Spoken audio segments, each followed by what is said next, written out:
Hello. నేను రోషన్ అండి, Suman TV నుంచి. రోషన్ గారు, గుడ్ ఆఫ్టర్నూన్ అండి. గుడ్ ఆఫ్టర్నూన్ అండి. మీ పేరండి? నా పేరు ప్రవీణ్ అండి. అదే ఇప్పుడే మా టీం పంపారు 1 by 1 అందరు కాంటాక్ట్ నెంబర్స్ అన్నీ వస్తున్నాయి. కాదండి, Okay. మీరు యూకేలోనే ఉంటారా, లేకపోతే ఇండియా నుంచి యూకే వెళ్ళాలని వీసా ప్రాసెస్ కోసమో, లేకపోతే అక్కడి నుంచి వచ్చిన తర్వాత వీసా ప్రాసెస్ కోసమో వాళ్ళకి డబ్బులు ఇవ్వటం జరిగిందా? అసలు మీరెలా దీంట్లోకి ఎంటర్ అయ్యారు అసలుకి? యాక్చువల్లీ నేను 2019 లో వెళ్ళానండి స్టూడెంట్ గా.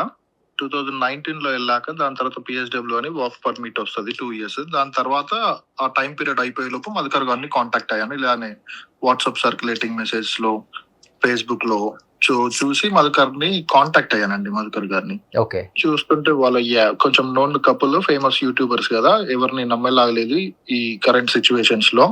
కాబట్టి వీళ్ళు కొంచెం రిలయబుల్ అన్నట్టు తెలుగు వాళ్ళు కదా అని చెప్పి వాళ్ళని కాంటాక్ట్ అవ్వడం జరిగింది. ఎప్పుడు ఎండింగ్ టైంలో మే 2022 అరౌండ్ 2022 మేలో.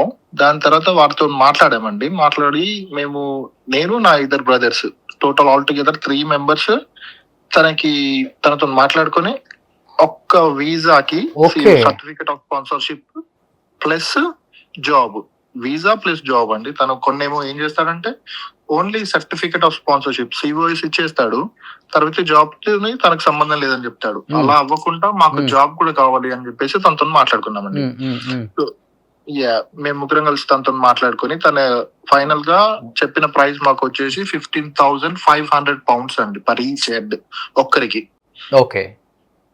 సో మేము తనతో మాట్లాడుకొని ఫైనల్ చేసేసుకొని తనకి ఒక్కొక్కరం 4,000 pounds కట్టామండి జూన్ లో.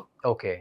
జూన్ 23లో 4,000 pounds కట్టాం. ఇంకా రిమైనింగ్ 2 months టైం తీసుకొని లోన్స్ తీసుకొని బయట మనీ అడ్జస్ట్ చేసుకొని ఇంకా మిగతా రిమైనింగ్ బ్యాలెన్స్ 11,500 pounds ఈచ్ ఒక్కొక్కరం సెప్టెంబర్ లో పే చేసాం. అంటే ఓన్ బ్రదర్సా మీ ముగ్గురు? ఓన్ బ్రదర్సా? కజిన్స్ అండి. ఓన్ కజిన్స్ ముగ్గురు కలిసి మొత్తం వాళ్ళకి పే చేసేసారు? యా అండి.